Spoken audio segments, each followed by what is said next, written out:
My name is Valerie. I'm 34 years old. Christmas Eve was supposed to celebrate the catering empire I built from nothing. Instead, it became the night my own father tried to steal everything I created, with one sentence spoken across the dinner table. The table was covered with the five-star feast I had just cooked myself. Silverware shined under the lights. Everyone wore polite smiles that felt fake. I didn't scream. I didn't cry. I slowly took a sip of my wine, looked at my smug brother, and prepared to destroy everything they thought they had just taken from me. But let's rewind 20 minutes. The kitchen looked like a battlefield. Copper pots, dirty mixing bowls, and shaved truffles were everywhere. I had been working for 14 straight hours, preparing a massive holiday dinner for the very people now sitting comfortably in the dining room. My back ached. The heat from the industrial ovens still clung to my skin. I pushed through the swinging doors carrying a heavy silver tray with a dessert course. That's when I saw my father, William. He was pouring his fourth glass of expensive scotch. His hand shook so badly the crystal glass clinked against the bottle. Sweat covered his forehead, ruining his carefully groomed country club image. His stock portfolio was collapsing. Secret margin calls were draining his money fast, and panic was starting to show. I walked toward the long mahogany table. Before I could even place the tray down, my brother Derek tapped his wine glass with a fork. The sharp sound cut through the soft holiday music. Derek stood up proudly and reached into his expensive suit jacket. He pulled out a thick, glossy folder and dropped it in the center of the table. Stamped on the front in bold gold letters was a new logo. Derek and Company Catering. Mom and Dad have made a final decision about the family business, Derek announced with a greedy smile. Effective immediately, 51% of the catering company has been legally transferred into my name. He spread his arms confidently. I'm taking over. I froze. For a moment, I couldn't breathe. My father finally spoke, refusing to look at me. I co-signed your first $50,000 kitchen lease 10 years ago, Valerie, he muttered while drinking his scotch. That signature made me a majority member in the original agreement. He shrugged. I'm simply using my legal right to secure my retirement. Then my mother Patricia stood up. She walked straight to me, grabbed the strings of my chef's apron, ripped it over my head, and threw it on the floor. Look at yourself, she sneered. You're an aging spinster who smells like garlic and cooking oil. A national catering company needs a polished male executive to entertain clients, not some tired kitchen worker. Go wash your face. You're embarrassing this family. Her words hung in the air. She called me greasy tonight. But when I was 22, I once collapsed on a freezing kitchen floor beside a boiling stove just to keep this family from going bankrupt. Meanwhile, Derek was using my credit cards on luxury ski trips in Aspen. For 10 years, they treated me like a resource they could drain. They sat there laughing, convinced they had won. What they didn't realize was that their laughter was sealing their own financial disaster. I picked up my wine glass. The crystal felt cool in my hand. I took a slow sip. The Cabernet tasted like victory. You're absolutely right, William, I said calmly. Your signature is on that original agreement. Legally, you just transferred 51% of the company to Derek tonight. Your lawyers will say the paperwork is perfect. My father smirked, thinking I had surrendered.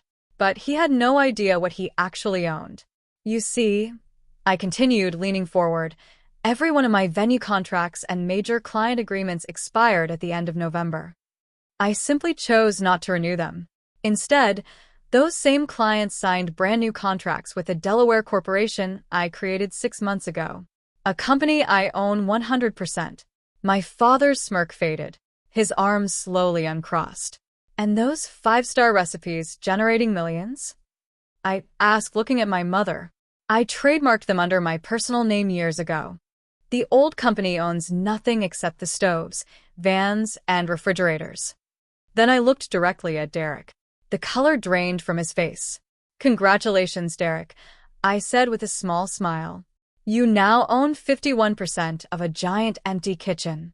And as the new CEO, you're also responsible for $2.5 million in vendor debt and lease obligations due in 10 days. Derek's mouth dropped open. He stared at the folder like it might explode. They believed a fancy title meant power. They loved the glamorous events, the money, and the status, but they hated the hard work that built it. They never understood that the real business didn't exist on paper. It existed in my mind. The moment the cash flow disappeared, their wealthy illusion collapsed. My father slammed both fists onto the table. The wine glasses rattled. His face turned dark red. "You ungrateful brat," he shouted. "I'll hire the best corporate lawyers in this state. I'll sue you and freeze every bank account you have." He still thought he could scare me. He forgot who managed the books. I calmly reached into my bag and placed a thick stack of red corporate credit card statements on the table beside his documents. "Go ahead and call your lawyers, William," I said. "But the moment you file that lawsuit, I'll send these records straight to the IRS." Then I looked at my sister-in-law, Monica. She was staring at the red folders in shock. "Did Derek tell you how he paid for this company?" I asked quietly. "He convinced you to sign a blind equity loan. He secretly took out a $500,000 second mortgage on your house and gave the money to my father." Monica gasped and turned toward her husband. Derek was sweating through his silk shirt. But I wasn't finished yet. I pulled out one last sheet of paper and slid it across the table onto Monica's plate. "Take a look at your husband's executive expenses." It was a printed screenshot from social media. The photo showed Derek's 22-year-old assistant lying on a luxury hotel bed. Around her neck was a $25,000 Cartier diamond necklace. The caption read, "Thanks, Santa." Monica was wearing an expensive designer watch that night, but the Cartier diamonds weren't hers. The realization hit her like a punch to the chest.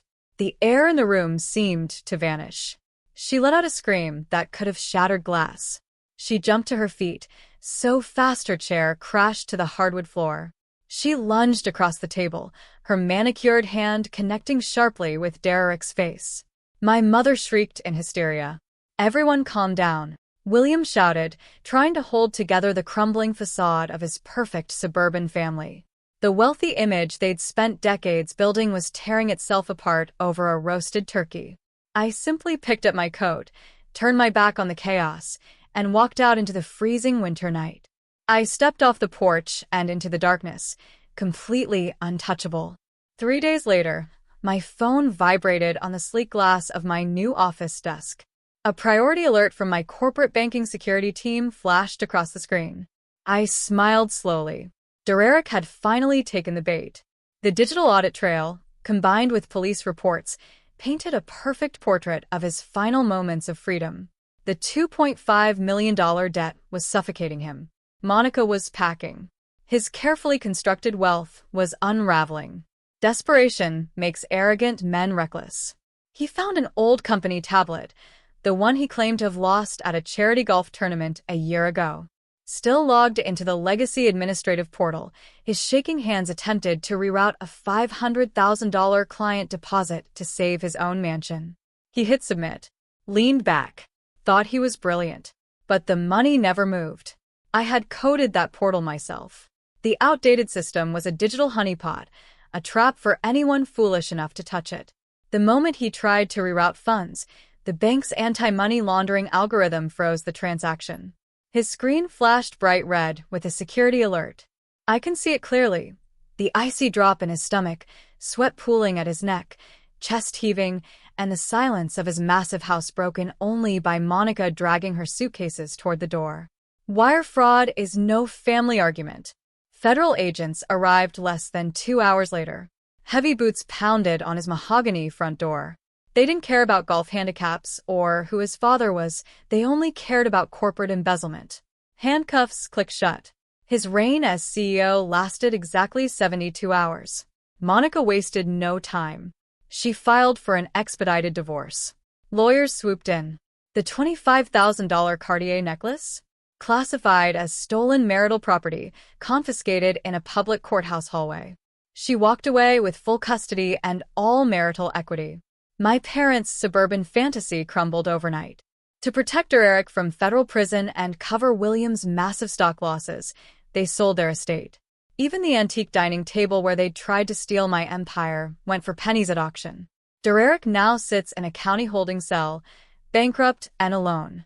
My parents live in a tiny two-bedroom apartment. Their former country club friends cross the street to avoid them. Meanwhile, I stand in my new $10 million corporate headquarters in the center of the grand ballroom. Crystal chandeliers cast a warm glow over my team, loyal chefs, coordinators, and managers who left the old company the second I walked out the door. We clink crystal glasses of champagne, celebrating a record-breaking holiday quarter. My hand rests on my pregnant belly. The baby kicks beneath my silk dress. Peace. Freedom. Finally. The toxic past is gone. Federal justice moves slowly, but when it hits mercilessly.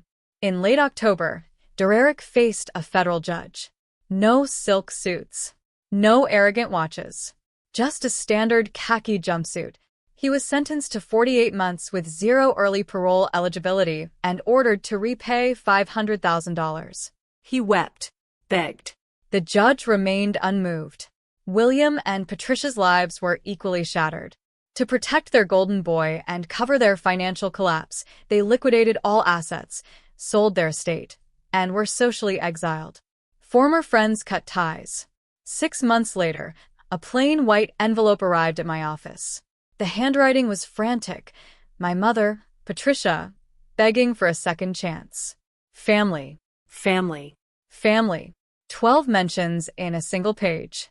She pleaded for forgiveness. But I didn't read it. I set it aside. I am free. My empire is mine. My child will grow up surrounded by love and chosen family, not desperate, greedy parasites. I held the cheap, flimsy letter in my hands. My pulse was calm. No guilt. No chest-tightening anxiety. I simply walked over to the heavy-duty paper shredder in the corner of my office, fed the letter into the whirring blades, and returned to reviewing a highly lucrative new vendor contract. The silence that followed was the most beautiful sound in the world. A few weeks later, my daughter was born on a quiet spring morning. There were no toxic relatives criticizing my appearance or demanding to hold her. Instead, the room was filled with my chosen family. My executive head chef brought fresh pastries from our kitchens, my lead event coordinator held my hand, and everyone gazed at my newborn with genuine love. They didn't see a tool to exploit or a legacy to claim. They saw a beautiful, perfect child. Our holidays are completely different now. No screaming over dry turkey.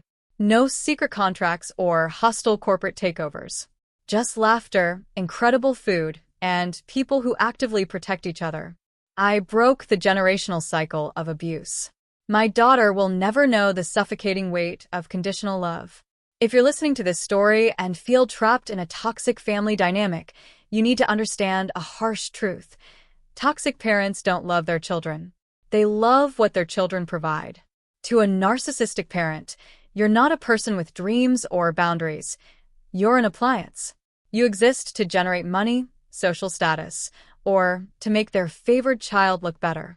The moment you stop functioning as they demand, they'll discard you without hesitation.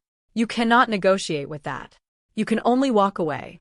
Here are 3 rules to survive and conquer a toxic bloodline. Rule 1.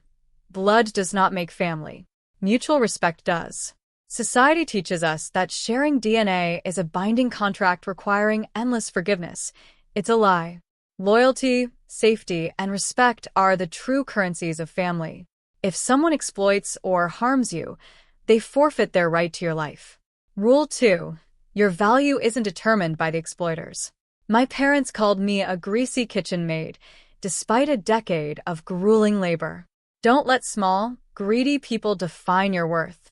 Your brilliance exists independently of their recognition. Rule 3.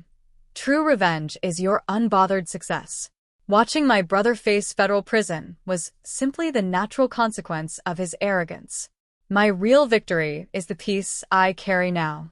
The ultimate weapon against a narcissist is proving you can thrive without them.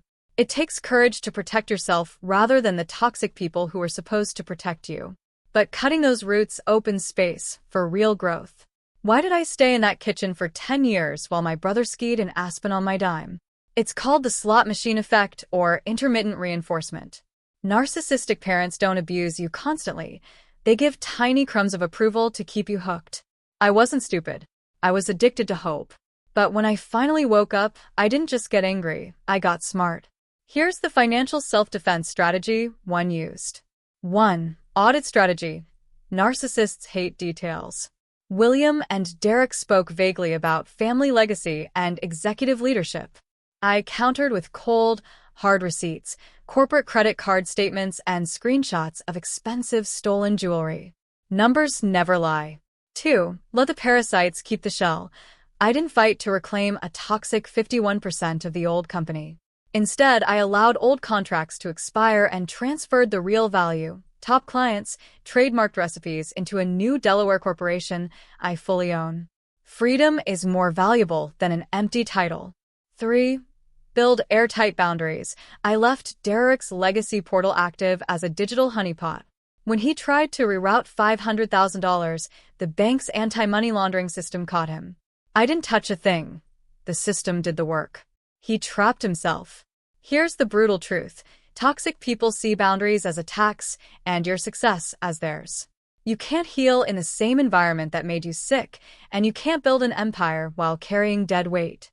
Have you had to use your own street smarts to escape a manipulative family member or toxic boss? Share your strategies in the comments. I want to hear your triumphs. If this story helped you see your own worth, hit subscribe. Share it with someone who needs to hear it. And remember, the best investment you'll ever make is in your own peace of mind.